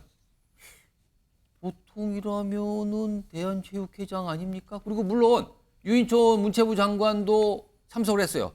그리고 좀 약간 뭐 몇 자리 떨어서 선수들 사이에서 앉았거든요. 근데 유독이 대한체육회장도 참석했는데 다른 곳에 조금 윤석열 대통령과 떨어져 있었거든요. 옆자리를 대한야구협회장, 최동호 평론가. 그리고요, 더군다나 정의선 대한야구협회장이 건배사까지 했답니다. 근데 건배사는 보통 이런 상황이라면, 이런 행사라면 체육회장이 하는 거 아닙니까? 예, 당연하죠. 근데 왜 이렇게 된 겁니까? 이 현 정부가 바라보는 대한체육회에 대한 불편한 시각을 정확하게 보여준다라고도 볼 수가 있겠고요. 좀 더 정확하게 말씀을 드리면 체육회에 대한 문체부의 어떤 갈등 그리고 이 불편한 시각이라고 볼 수도 있겠지만 좀 더 엄밀하게 말씀드리면 이기흥 대한체육회장에 대한 이 정부와 문체부의 그 시선이 담겨 있는 장면이라고도 볼 수가 있겠습니다. 우선 뭐 최근에도 또 하나 문제가 나온 게 이 금메달 5개가 목표라고 대한체육회가 밝혔었죠. 예. 근데 대한체육회 그 내부 문서에는 금메달을 추산해 보니 최대 16개까지가 가능하다. 이게 무슨 소리입니까, 그럼? 16개까지가 가능하다 나왔는데 이걸 금메달 5개를 목표 축소해가지고 발표했다. 이게 뒤늦게 이제 보도되기도 했었고요. 근데 왜 금메달 5개를 축소했냐? 목표 달성에 대한 부담감도 작용은 했겠지만 그보다는 이 문체부와 이 대한체육회의 불편한 관계가 배경이었다는 얘기이죠. 그래서 최근에 이 올림픽 개막하기 전에 유인촌 장관과 여러 차례 사안의 현안과 관련돼서 이 갈등을 일으키면서 이 유인촌 장관이 현재의 이 대한체육회 시스템으로는 한계에 봉착했다라는 메시지를 띄웠고요. 이 올림픽이 폐막하면서부터 이 대한체육회 시스템 개혁에 대한 작업에 들어가는 것으로 알고 있습니다. 예. 그 대표적인 사례가 안세영 선수가 지적한 이 배드민턴 협회라고 또 볼 수가 있겠고요. 예. 그래서 이례적으로 문체부가 배드민턴 협회가 이 종목단체 산하 진상조사위원회를 구성을 하는데 문체부가 상당히 이례적으로 종목단체가 위원회 구성을 하는데 절차적으로 하자가 있다. 문제를 삼았죠. 다시 구성해라. 예. 굉장히 이례적인 지적이거든요. 결국 뭐 중단됐다고 중단됐고요. 문체부가 이 별개로 또 조사를 하고 있습니다. 이런 배경 속에서 이기흥 회장이 당연히 대통령 옆에 착석해야지 되는데 이기흥 회장이 앉지를 못하고 정의선 양궁협회장이 앉게 됐죠. 아주 묘한 상황이 벌어졌습니다. 이런 가운데 어제 저 행사에는 배드민턴 안세영 선수 참석했는데요. 여러 가지 모습이 있는데 어서 화면으로 좀 몇 가지 정리해 보죠. 안세영 선수 관련해서요. 윤석열 대통령이 행사장에 입장하면서 가장 먼저 안세영 선수하고 악수를 합니다. 하필. 그리고 다른 종목 선수도 안세영 선수한테 뭐 사진 같이 찍자, 셀카 찍자 이런 요청이 뭐 쏟아졌다고 하는데 이와 관련돼서 어제 윤석열 대통령이 뭔가 또 얘기를 좀 합니다. 들어보시죠. 또 우리 안세영 선수 정말 멋진 경기, 그 뭐 매 세트마다 정말 감동적인 경기를 보여주셨고 아마 짐작컨대 뭐 무릎 부상을 비롯해서 많은 이런 부상을 이겨냈기 때문에 가능하지 않았을까 이렇게 생각합니다. 낡은 관행들은 과감하게 혁신해서 청년 세대의 가치관과 문화와 의식에 맞는 또 자유롭고 공정한 이런 훈련 환경을 만들어내야 됩니다. 최영철 위원, 사실상 윤석열 대통령의 저 얘기는 안세영 선수의 어떤 주장이나 입장에 화답한 셈 아닙니까? 제가 2018년도 평창올림픽 마치고 진천 선수촌에 한번 가봤습니다. 예. 가봤는데 진천 선수촌이 태릉의 3배인가 뭐 4배인가 되더라고요. 엄청나게 큽니다. 이게 물어보니까 전 세계에서 중국이나 뭐 러시아 이런 공산권 국가를 제외하고는 우리나라가 엘리트 스포츠를 육성하기 위해서 그렇게 큰 선수촌을 운영하는 것은 뭐 사례가 별로 없다고 그러더라고요. 그만큼 우리가 진천 선수촌에 엄청나게 투자를 하고 제가 거기서 밥도 먹었는데 반찬이 너무 많아가지고 뭘 먹어야 될지 모를 정도던데 그만큼 선수들을 위한 육성책이 잘 되어 있는데 안세영 선수가 이번에 밝혔듯이 그렇게 좋은 시설을 갖추면 뭐합니까? 거기서 빨래를 시키고 선배들이 해야 할 것을 후배들한테 덤태기를 씌워버리면 제대로 된 경기력이 나올 수 없는 것이죠. 그런데 이번에 안세영 선수가 용감하게 그것을 고백하였고 대통령께서 그런 문화도 이제 우리 체육계가 바꿔야 한다. 예. 이것을 어제 메시지를 주셨으니까 우리 체육계도 이기흥 체육회장이 좀 반성하셔서 우리 체육계 문화 바꿔서 정말 젊은 선수들이 좋은 성적을 낼 수 있는 기반을 좀 닦아주는 그런 역할을 하셨으면 좋겠습니다. 알겠습니다. 지금 뭐 스포츠와 관련된 여러 가지 내용 좀 전해봤고요. 다음 이슈로 넘어갑니다. 역시 영상이 먼저 준비되어 있습니다. 보시죠. 제출한 부동산 등기법 일부 개정 법률안 공시 결정에 고발인의 입성으로 사법 구현적 은행 검찰청법이나 법원행정처장님 사모님 계시죠? 예. 감사 표시 이렇게 글씨를 써가지고 디올백 300만 원을 누가 갖다 줬어요. 여보 이거 괜찮은 거야 받아도 돼 이렇게 얘기하시겠습니까? 아니면 그거 받지 마 이렇게 얘기하시겠습니까? 그런 일이 있어서는 안 될 것 같습니다. 네. 공수처장님 사모님 계시죠? 네. 감사 표시 이렇게 해서 써가지고 디올백 사모님이 받았으면 여보 잘했어요 이렇게 하실래요? 아니면 그거 받지 마세요 그렇게 하실래요? 받으면 안 되겠죠? 알선 수재 네. 고발 사건이 알겠습니다. 있으니 그 부분 성실하게 알겠습니다. 수사하라는 받으면 안 지시를 됩니다. 하겠습니다. 법제처장님 사모님이 똑같은 경우 백을 받아왔으면 잘했어 여보 이렇게 얘기하실래요? 그런 거 받지 마세요 이렇게 얘기하실래요? 진행되는 수사 사건과 관련된 그 질문이시기 때문에 제가 답변하는 건 적절치 않다고 생각합니다.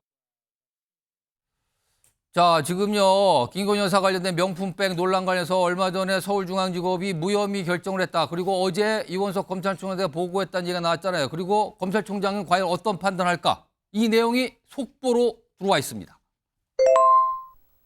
이원석 검찰총장 김건희 여사 명품백 사건 수사심의위원회에 회부했습니다. 그동안 최대 관심사였죠. 그냥 무혐의 이걸로 종결될 것이냐 아니면 수사심의를 가서 한 번 더 따져볼 것이냐 이거였는데 검찰총장의 판단은 수사심의위 회부였습니다. 속보 하나 더 보죠. 대검 김 여사 의혹 수사심의위 소집할 것이다. 검찰총장의 입장에 대해서 추가 설명을 했군요. 하나 더 봅니다. 대검 소모적인 논란 안 남도록 수사심의위 회부. 이렇게 또 설명이 나옵니다. 수사심의위원회에 간다는 것은 민간위원들에게 이 사안에 대해서 좀 더 판단을 받아보겠다는 거예요, 지금요. 물론 그 판단이 나와도 이게 강제력을 갖고 있지 않다 이런 얘기는 있지만 뭔가 절차 하나 더 밟아보겠다는 거잖아요. 이 상태로 서울중앙지검이 판단한 내용으로 종결이 되지 않고 한 단계 더 간다는 겁니다. 오늘 검찰총장이 어떻게 보면 뒤늦게 결정을 했는데요. 사실은 이 내용이 이렇게 속보로 나오고 주목을 받는 이유는 며칠 동안 검찰총장이 반응이 없었어요. 이거에 대해서. 그 영상 들어보겠습니다. 김건희 여사 사건 수사심의 직권 소집할 계획 있으십니까? 오늘 따로 드릴 말씀 없습니다. 총장 직권으로 수사심의 요청하실 건가요? 오늘 더 드릴 말씀 없습니다. 오늘 더 드릴 말씀 없습니다. 총장 직권으로 수사심의 나중에 말씀드리겠습니다.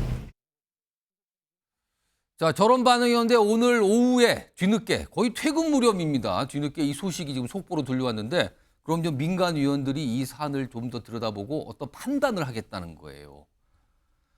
이 얘기 좀 해주시기 위해서 신현영 전 더불어민주당 의원 나와 계신데요. 이거 어떻게 봐야 되는 겁니까 지금? 예, 그저께부터 이 김 여사의 명품백 사건이 뭔가 예. 무혐의 종결될 거다라는 것이 언론을 통해서 계속 흘러나오면서 국민적인 공분을 많이 샀다고 생각을 합니다.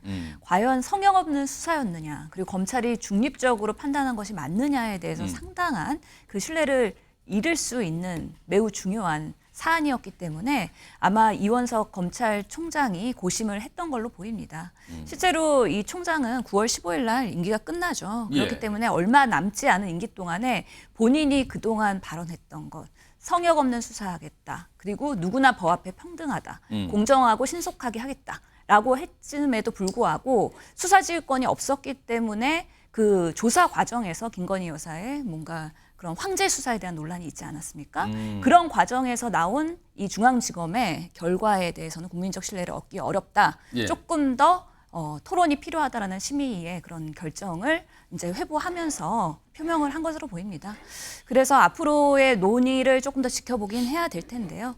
그때 여러 가지 의견들이 분분할 것으로 보이고 충분히 토론이 되고 좀 국민의 눈높이의 시각에서 법리나 여러 가지 사안들이 해석이 되면서 이 결정들이 좀 더 합리적으로 되었으면 좋겠다는 바람입니다. 지금 속보 전해드렸는데 지금 이 대검 대변인실에서 나와 있는 내용을 제가 조금 더 소개해드리면 이런 게 있네요. 검찰총장이 서울중앙지검의 수사 결과를 보고를 받았다. 그리고 뭐 증거 판단과 법리 해석이 충분히 이루어졌다고 평가했으나 여기서부터 중요합니다. 사회적 관심이 집중되고 소모적 논란이 지속되는 이 사건에서 수사심의위원회 절차를 거쳐서 공정성을 높이고 논란이 남지 않도록 매듭지어야 된다. 이렇게 판단했다는 겁니다. 홍석준 전 국민의힘 나와 계신데요. 네. 어떻게 보십니까? 이 검찰총장의 판단.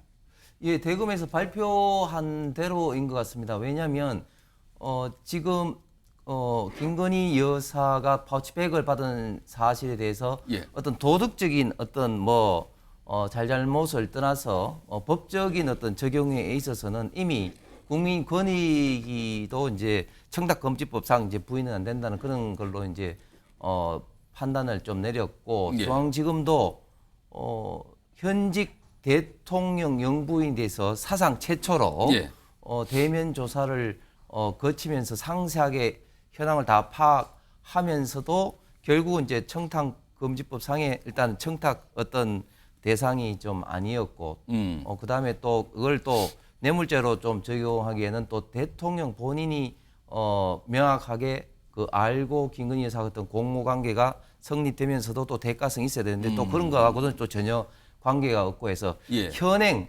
법상 청탁금지법과 뇌물법에 비춰봐서는 전혀 어떤 그 혐의점을 찾기가 어렵다는 그런 어떤 판단을 중앙지검에서 내렸지만 이 부분에 대해서 좀 더 그 국민들의 어떤 관심과 좀 의문이 있는 사항인 만큼 수사심의를 거쳐서 수사심의에는 잘 아신 것처럼 한 풀이 한 200명 정도 있는데 여기 법대 교수 그리고 또 변호사들로 구성되는 어떤 민간인이기 때문에 여기 한번 함으로써 국민적 이런 어떤 관심 사항인 이 이슈에 대해서 좀 더 명확하게 하겠다. 본인의 퇴임 마지막에 어떤 그런 어떤 입장에서 이렇게 수사심의 결정을 내린 것 같습니다.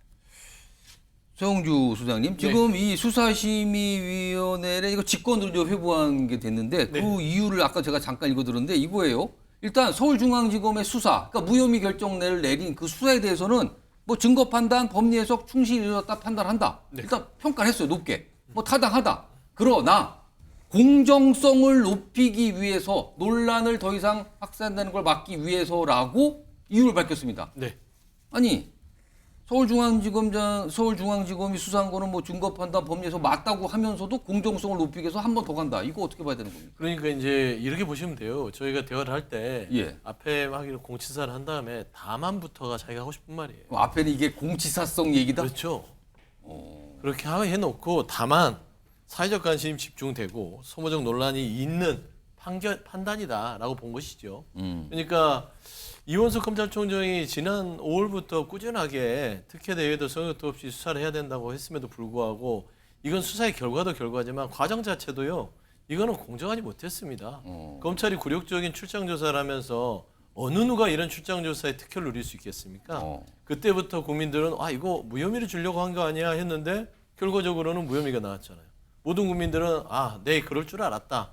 이렇게 하고 있는데 검찰이 이제 어떻게 고개를 들고 수사를 하겠어요. 그런 측면에서 이원석 검찰총장은 고민을 했을 겁니다. 이제 임기도 한 20일도 안 남았는데 그냥 조용히 나가서 조용히 살고 괜히 용산하고 척질 필요 있을까? 그러나 본인이 30년 이상 그나마 그 자존심을 가진 칼집이 아니었습니까? 검사로서. 그 자존심을 버릴 수 없고 이 조직의 마지막 자존심은 그래도 세워놓고 나가자라는 어떤 결단을 한 것 같은데요. 수사심의회가 최재형 목사도 신청을 했더라고요. 그렇기 때문에 지금 양쪽에서 검찰총장 직권으로 그리고 이 형사 직결된 최재형 목사가 둘 다 수사심의를 했기 때문에 누가 보더라도 수사심의를 통해서 이거는 의결을 하면 이건 잘못된 판단이라고 할 것이고 다만 아쉬운 거는 이게 주임검사가 이 심의위의 어떤 의견을 강제성이 없이 그렇습니다. 존중해야 된다. 라는 차원이기 때문에 꼭 따라야 되는 건 아닌 상황이잖아요. 결정이 그런 부분에 있어서는 좀 우려가 크다. 지금 서울지검의 이창수 지검장이 받을 것인가? 그렇지 않을 공산이 크지 않겠습니까? 최영철 위원. 일단 오늘 이원석 검찰총장의 이 결정, 수사심의위 단계를 한 번 더 밟도록 한 거잖아요. 대통령실에서 불편해하지 않을까요? 이 결정에 대해서? 뭐 검찰총장이 권한을 행사하는 것이기 때문에 대통령실에서 뭐 거기에 대해서 아직까지 무슨 반응을 낼까요? 반응을 내지 않을 겁니다. 그 부분에 대해서 검찰의 권한을 대통령실에서 이렇다 저렇다 할 부분이 아니죠. 하지만 국민들께서는 이원석 총장이 한 행동이 굉장히 면피성 행동이다. 이렇게밖에 볼 수 없을 겁니다. 이원석 총장이 지금까지 그러면 수사를 빨리 했으면 뭐 이런 것도 없었을 것이고 이원석 총장 재임 시절에 도이치모터스 수사는 그럼 어떻게 됐습니까? 그것도 빨리 하지도 않고 여러 가지로 수사의 속도 이재명 전 지금 이제 현 대표가 됐는데 대표에 대한 여러 가지 수사도 마찬가지죠. 이재명 대표가 억울해하지 않습니까? 굉장히. 그 과정에서 수사가 제대로 이루어지지 않았다는 민주당의 반발을 계속 샀어요. 그러니까 이원석 총장은 임기 동안에 수사에 대해서는 별로 할 말이 없는 겁니다. 근데 이 마지막 수사까지 결국에는 종결을 짓지 못하고 수사심의위원회로 넘기는 걸 보면 이원석 총장은 굉장히 책임감이 결여된 사람이다. 저는 이렇게 보고 아까 홍 의원님께서 말씀하셨다시피 부정청탁 방지법이나 형법상의 제3자 뇌물죄 다 해당이 안 되지 않습니까? 그렇기 때문에 검찰이 법리상으로 검토를 한 뒤에 결론을 내린 것인데 수사를 존중해야지 자신이 정치를 해서는 안 되죠. 검찰총장은. 자, 일단 방금 나온 속보라서 뭐 대통령실 또는 여야의 반응은 아직 없습니다만 이거 오늘 저녁 이후에 뭐 정치권에서도 여러 가지 얘기가 좀 있겠네요. 좀 기다려 보도록 하고요. 자, 그리고 내일이면 일본이 후쿠시마 오염수 방류한 지 이제 1년이 되는 날이거든요. 벌써 1년이 됐군요. 이거 뭐 시간이 쭉 지났는데 어제 오늘 정치권에서 이 얘기들을 많이 하고 있습니다. 근데 이제 공방처럼 또 살짝 가고 있어요. 이 주제로 넘어가 보죠. 키워드 있습니다. 사과하라. 사과하라고요? 누가 누구 보고 지금 사과를 하는 말일까요? 누가 저렇게 얘기를 했는데 오늘 대통령실에서 이 후쿠시마 오염수 방류 그 이후에 우리나라에서 여러 가지 일들이 좀 있었잖아요. 그와 관련해서 어떤 입장을 좀 내는데 굉장히 강한 목소리를 좀 냈어요. 먼저 들어보겠습니다. 야당이 후쿠시마 괴담을 방류한 지 1년이 되는 날입니다. 아무런 과학적 근거 없는 황당한 괴담이 거짓 선동으로 밝혀졌음에도 괴담의 근원지인 야당은 대국민 사과조차 없이 무책임한 행태를 보이고 있습니다. 이 국민을 분열시키는 괴담 선동을 이제 그만두겠다고 약속하고 지금이라도 국민 앞에 사과하길 바랍니다. 후쿠시마 오염수 방류된다고 난리 난다고 그때 하신 분들 누굽니까? 근데 없었잖아요. 아무것도. 사과하세요. 이거군요. 지금요. 이게 이제 대통령실의 어떤 입장이었는데 정리 좀 해보겠습니다. 화면에 있습니다. 그동안 1년간 무슨 일이 있었는가 여러 가지 막 그때 당시에 뭐 여러 가지 있었고 한쪽에서는 이거는 정말 위험한 거다. 무슨 소리 괴담 그만 좀 하세요. 막 이렇게 싸웠잖아요. 근데 지금 최근에 해양환경공단이 뭔가를 조사한 걸 좀 나왔는데 지난해 8월 오염수 이 방류 개시 이후에 1년 동안 뭔가 조사를 했어요. 해양 방사능 채취 분석을 했는데 한 7,500건 정도 실시했는데 방사능 검출은 없었다. 그리고 이 공단 해양환경공단 관계자는 우리 바다의 안전성에 대한 과학적 정보 제공 위에 이 같은 조사 활동은 계속할 것이다. 조사를 굉장히 많이 했는데 없었다. 이렇게 나왔어요. 홍석준 전 의원님. 1년간 조사를 해봤는데 아무것도 안 났다. 그렇다면은 그 당시에 걱정이 너무 과한 거다. 이렇게 되는 거네요. 그러면.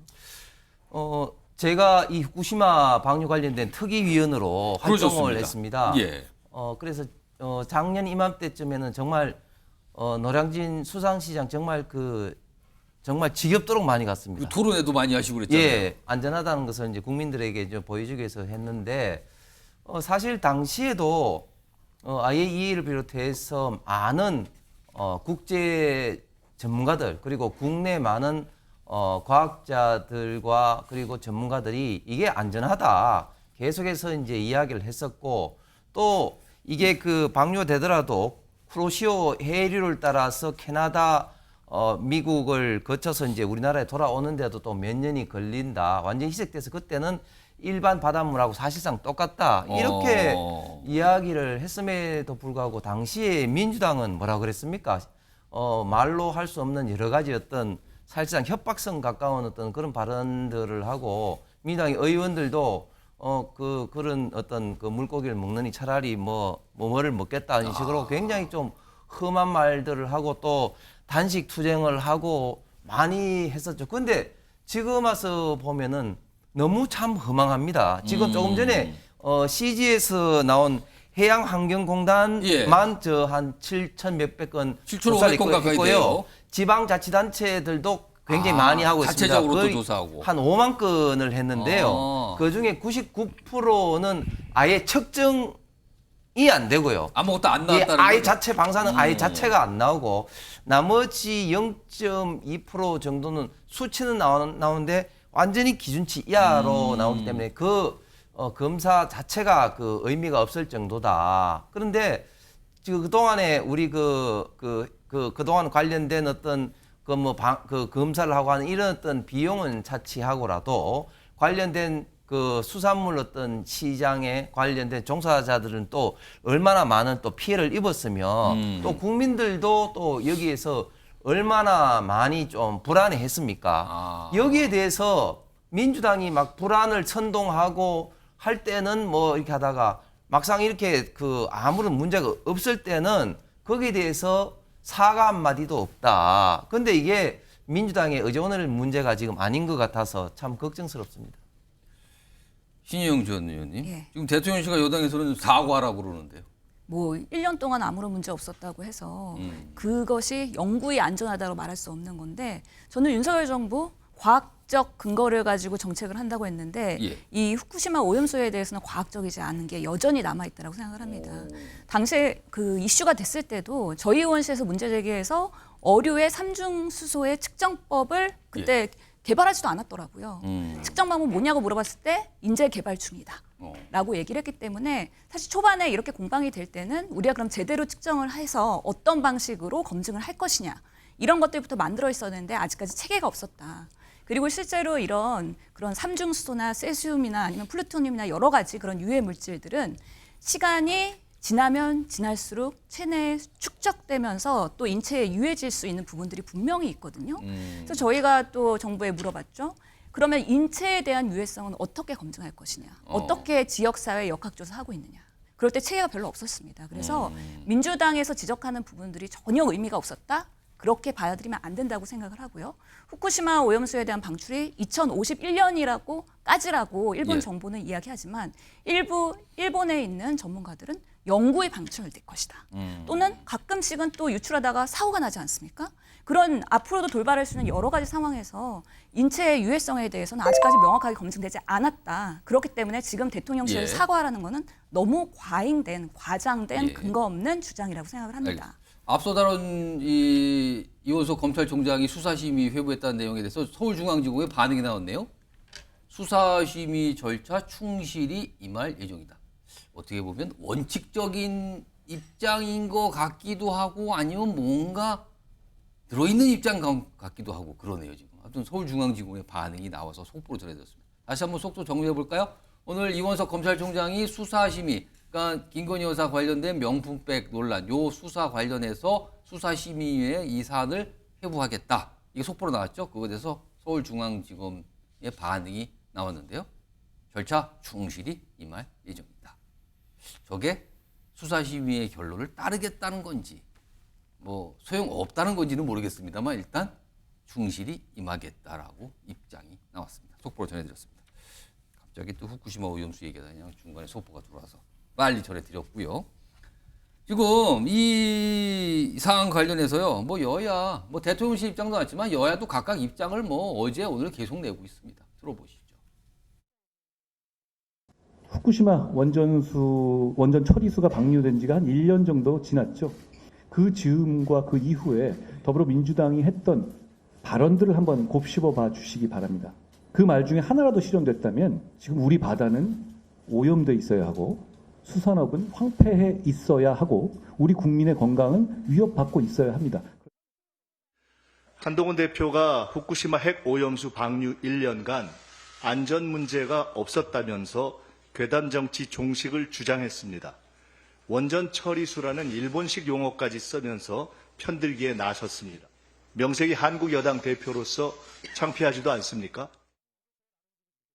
정철 의원, 이 용어 갖고 이제 또 이게 또 약간 공방이네요. 오염수냐 처리수냐 이거네요. 또 그때도 그랬었는데 또 그러네요 지금도.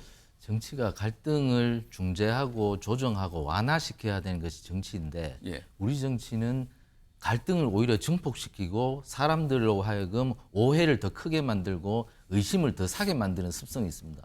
이게 오염수 문제도 마찬가지죠. 이게 과학적으로 뭐 IAEA 사무총장까지 들어와서 이게 문제가 없다고 자기 입으로 그런 외교관 출신의 권위 있는 분이 그렇게 자신 있게 말하는데도 우리 믿지 않고 그분을 막 욕하고 이래서 뭐 외교 문제도 됐지 않습니까? 저는 뭐 이 사안도 그러하지만 국회에서 지금 한동훈 대표 얼굴 나오네요. 청담동 술자리 사건 국회에서 얘기한 겁니다. 국회에서. 그렇죠. 그런데 그것이 거짓으로 드러났어요. 그것을 국회에서 천연덕스럽게 청담동에서 한동훈과 윤석열 대통령이 모여서 30여 명의 검사들과 함께 술을 먹었다. 이런 거짓말을 태연스럽게 하는 이 나라에서 과연 어떤 진실이 과연 토론이 되는지 참 국민들은 이제 하도 똑똑해져서 아마 정치권의 말을 믿지 않을 겁니다. 무슨 오염수라고 그랬든 핵폐기수라고 그랬든 국민들은 자신의 판단대로 갈 겁니다. 결국 자신의 판단대로 간 것이 지금 뭐 수산시장에도 가면 소비가 다 회복이 됐고 다른 것들도 안정이 됐고 뭐 과거에 사드 참외 뭐 민주당에서도 얼마나 얘기했습니까? 그래도 성주에 많은 참외 농가들은 꿋꿋하게 버텼고 많은 사람들이 그 참외를 사 드셨는데 이제 괴담을 그만 유포하시고 또 잘못한 부분에 대해서는 민주당이 사과해야 됩니다. 성주 시장께서 어떻게 보세요? 매우 심각하죠. 윤석열 정부의 이런 자유민주주의 체제를 파괴하는 이런 인식 구조가 저는 매우 우려스럽습니다. 괴담? 이게 괴담이에요? 당시 후쿠시마 오염수에 대해서 국민 10명 중 8명이 반대했습니다. 미래에 대해서 걱정하는 국민들의 우려를 민주당, 야당이 나가서 대리투쟁해 준 거예요. 그러면 괴담을 얘기했던 국민들 10명 중 8명은 다 사과해야 됩니까? 그게 아니잖아요. 자유민주주의가 뭡니까? 본인이 정부가 하는 정책에 대해서 반대를 하면 나와서 표현의 자유로 할 수 있는 겁니다. 그게 설사 결론이 어떻게 됐든 간에. 근데 1년 지나서 아직 결론이 나지 않았잖아요. 그러니까 일본 대변인이라고 하는 거예요. 오염수 처리수 다 필요 없습니다. 중요한 거는 1.5조 원을 누구 때문에 썼냐. 그 자체의 인식 구조가 일본 대변인이에요. 일본이 방류를 안 하고 본인들이 그거를 돈을 더 들여서 가두거나 산에 매장하거나 탱크를 만들면 됐을 거 아닙니까? 그때 많은 지적이 있었음에도 방류가 제일 비용이 적게 드니까 뿌려댄 거예요.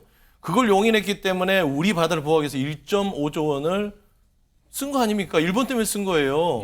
일본한테 사과를 받아야지 왜 민주당 야당한테 사과를 받습니까? 그리고 이 주장에 대해서 반대를 하는 것은 민주주의 국가에서는 당연히 있는 거 아니겠습니까? 그걸 가지고 지금 정쟁화를 한다? 저는 이래서 국정운영 평가를 20%는 못 벗어난다. 그래 보입니다. 이게 지난해 정말 치열하게 공방이 오갔잖아요. 근데 이거 다시 시작이 된 건지 모르겠습니다. 1년이 되니까 다시 또 시작이 되는 겁니까? 뭐 아무튼 분위기가 오늘 그랬습니다. 다음은 영상으로 좀 먼저 만나보겠는데요. 이른바 많은 분들이 이런 거 비슷한 경험을 요즘에 하실 것 같아요. 아픈데 응급실 못 잡는다. 이런 경험 말입니다. 일단 목소리부터 좀 들어보겠습니다. 커다란 밴드 붙이셨는데. 아니 내가 사실 어떻게 잘못하다가 넘어져가지고 넘어지셨죠. 이마가 깨졌어요. 새벽에. 예, 새벽에. 그래가지고 이제 119가 와가지고서 피투성이가 된 사람을 이제 이렇게 해가지고 가는데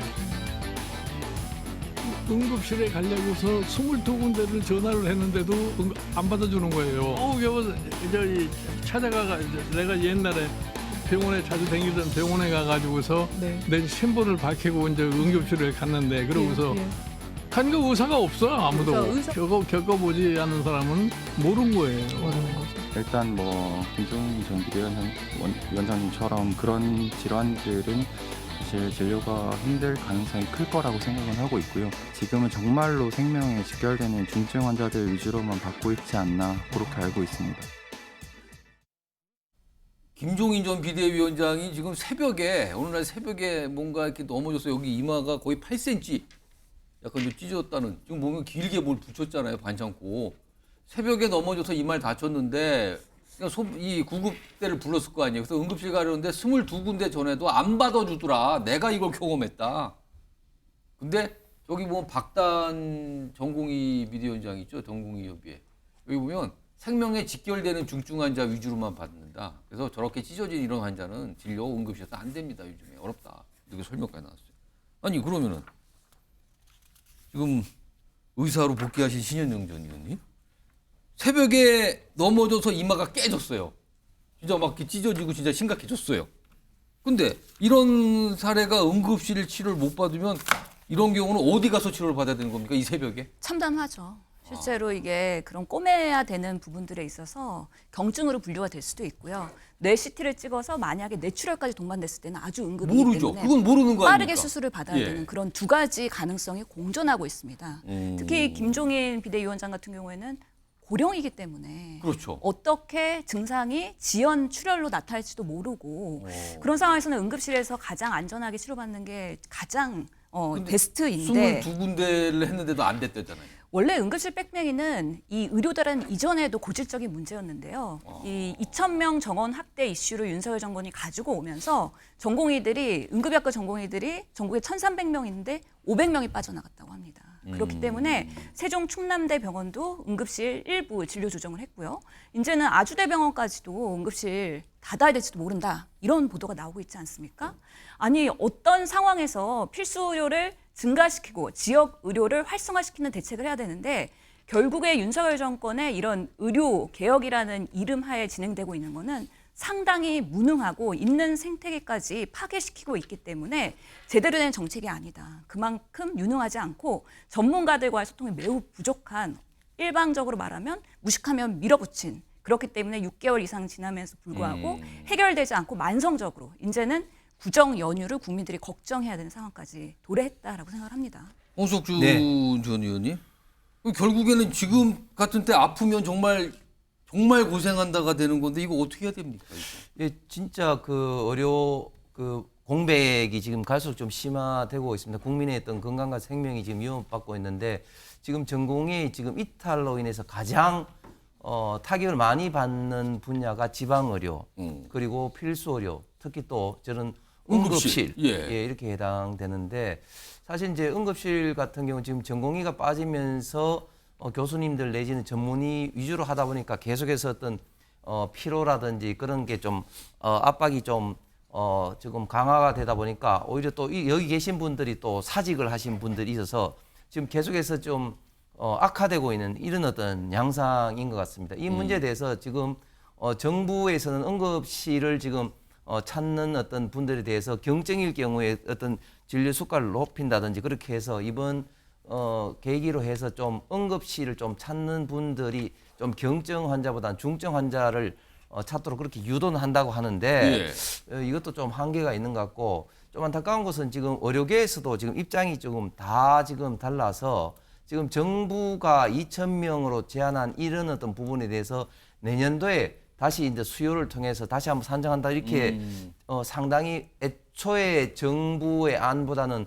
후퇴해서 이제 협의를 그렇습니다. 좀 물러났어요. 하자고 제안을 했음에도 불구하고 좀 건설적인 지금 지금 협의가 의료계에서도 지금 이제 이루어지고 있지 않고 있죠. 이런 어떤 과정에 계속해서 지금 응급실이라든지 필수 의료가 지금 이제 좀 위협받고 있는 이런 어떤 상황이기 때문에 의료계에서도 이런 어떤 문제에 대해서는 좀 국민의 어떤 건강과 생명을 위해서 좀 더 조금 적극적인 그런 좀 그 정부와의 협의 자세가 저는 필요할 것 같습니다. 최영철 의원. 근데 좀 김종인 전 비대위원장이 본인이 하소연을 한 거잖아요. 나도 이런 거 겪었다. 근데 본인이 저렇게 다치고 나서 뭐 병원 뭐 관련된 얘기했을 때 본인의 신분을 밝혔다. 그러니까 본인이 누군지를 얘기했다는 거잖아요. 이걸 가지고 또 지적하는 목소리 있더군요. 이건 어떻게 봐야 됩니까? 그건 다급한 상황이니까 그분이 급박하게 내가 누군데 그렇습니다. 그럴 수밖에 없었겠죠. 그것을 갖고 지금 저희가 이 자리에 앉아서 토론하기에는 그분의 그 급박성, 다급성 이것을 그러니까 이게 8cm면은 굉장히 그러니까 큰 부상이잖아요. 저도 이마가 한번 찢어져 봤는데 이마가 찢어지니까 피가 엄청나게 나더라고요. 그렇죠. 예, 그러니까 생각보다 피가 많이 나니까 사람들이 놀라는 거죠. 그러니까 저분이 뭐 또 그 노령이고 하니까 놀래서 아마 그렇게 좀 그 호소를 하듯이 하는 과정에서 빚어졌으니까 그것을 뭐 사회적 비난으로 연결시키기에는 좀 무리가 있는 것이고 그러나 어쨌든 응급실을 가야 될 분들이 응급실에 가야 하고 그리고 무조건 상급 종합병원, 대학병원의 응급실로만 가는 쏠림 현상을 좀 완화시켜야 되는 것이고 그러니까 구급대원들이 좀 이것을 자율적으로 갈 수 있도록 좀 풀어줘야 돼요. 지금은 구급대원들이 예전에 돈 받고 어디 갔다 이렇게 누명을 씌워서 그런 것을 많이 막아놨거든요. 그러니까 구급대원들이 저런 응급 환자를 봤을 때 자기들이 좀 자의적으로 사실 중소병원 같은 데는 응급실 운영하는 거 많습니다. 그러니까 좀 알고 있고 거기 가능한 그렇습니다. 곳들. 그런 자율권을 좀 준다면 환자 분산이 될 텐데 지금 무조건 대학병원으로 가버리니까 이런 문제가 발생하는 것 같습니다. 지금 사실 이른바 응급실 뺑뺑이 사례 최근에도 심각한 사례 많이 나왔어요. 정리 좀 해볼까요? 이런 일도 있었습니다. 여기 보시면요. 지난달 30일에 서울에서 40대 남성 편의점에서 쓰러졌어요. 그럼 이거 심각한 거잖아요. 병원 14곳 이송 거절. 신고 접수 1시간 30분 만에 병원 도착했으나 사망입니다. 지난달 31일 경남 김해입니다. 60대 남성 공사 현장에서 깔림사고. 이거 정말 심각한 거예요. 병원 10곳 못 갔습니다. 1시간가량 지연 역시 사망입니다. 40대 임산부 출산 임박 병원 4곳에서 거절했답니다. 결국에는 돌다 구급차에서 출산입니다. 소영주 소장님, 네. 뭐 한 시간 한 1분 정도 남았는데 이거 네네. 뭡니까? 이거 어떻게 해야 되는 겁니까? 그러니까요. 이게 뭡니까라는 말이 나옵니다. 국민들 입에서. 지금 후쿠시마 오염수 괴담이나 말할 때입니까? 여당 대표 입에서 지금 이런 응급실에서 응급실 못 찾아서 죽는 사람 얘기를 하고 의대 증원 때문에 지금 손 놓은 윤석열 정부에 대해서 나를 세우고 윤석열 정부는 지금 후쿠시마 오염수에 대해서 대통령실에 그런 입장이 아니라 국민들이 죽어가는 이런 응급 시스템에 대한 의료 대란에 대해서 수습할 대책안을 내놓지 않잖아요. 국민 안전에 대해서 관심이 없어요.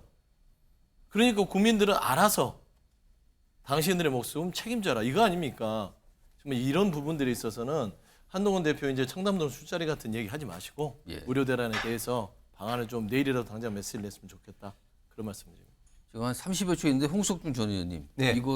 이거 좀 근본적인 대책은 어렵겠지만 한 가지 무슨 아이디어나 있으면 좀 조언 좀 해주세요. 어떻게 했으면 되십니까? 지금 어떻게 해야 됩니까? 이 상황에서. 안철수 의원도 저렇게 언급했지만 이제 의대 정원에 대한 이런 이슈에 대해서 정부는 지금 상당히 지금 이제 애초에 했던 지금 스탠스에 비해서 지금 물러났습니다. 그런데 거기에 대해서 지금 의료계가 뭐 의협이라든지 어떤 전공의 대표단이라든지 또 의대 교수 협의회라든지 이런 데서 지금 이제 통일된 지금 안이 안 나오고 있거든요. 그래서 이런 부분에 대해서 좀 협의가 필요할 것 같습니다. 정부하고 의사단체가 좀 얘기 좀 잘했으면 좋겠습니다. 중간에 지금 어려워지고 피해보는 거 국민 아닙니까? 이런 거 좀 생각해 주셨으면 하는 바람을 좀 얘기해 봅니다.